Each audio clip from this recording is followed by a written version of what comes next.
Tiatrikasa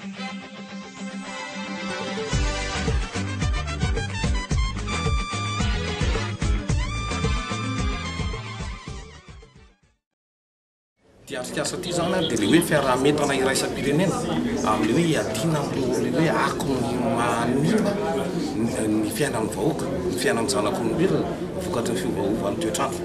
Ka ao anatin'io zany dia hitantsika fa tsy akijery firenena io satria ireo firenena izay miteny portugais, miteny espagnol, ireo moa zany le firenena olo hoe lusophone, miaraka amin'ny firenena matra, miaraka amin'le firenena nosy zay ny tonga eto Madagasikara manoka androany mandritsy ny herinandro hiara dinika hiara manao atrikasa andinina hoe ahoana ny andrafetana amin'le hoe tetikasa isaky ny firenena hiadina amin'izany fiovaovan'ny toetrandro.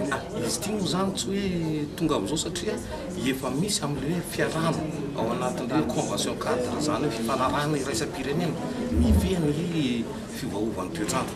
Ka ao anatin'izay efa misy sahan'asa 5 lehibe zay hita zany ary reo nodinena. Io zany dia misy itovizana isaky ny firenena tsirairay avy fa misy koa ny fahasamihafana zay mahafirenena ny firenena avy.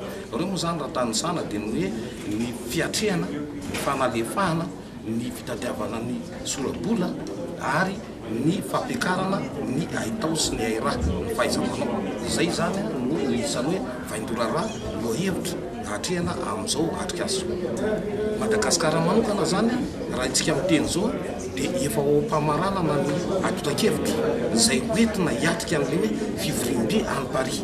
Io atotan-kevitra io koa tsy tonga dia mandehana fa mbola tsy maintsy miaraka midinika amin'ny mpiara-moninantoka no vita zay dimy amin'izay. Ny mpiara-moninantoka teneny koa zany le mpamatsy vola eto an-toerana no sapanasa miankina na tsy miankina eto an-toerana, ireo sapan-draharaha tsy miankina amin'ny fanjakana, ny société civile efa vita zay dinika zay.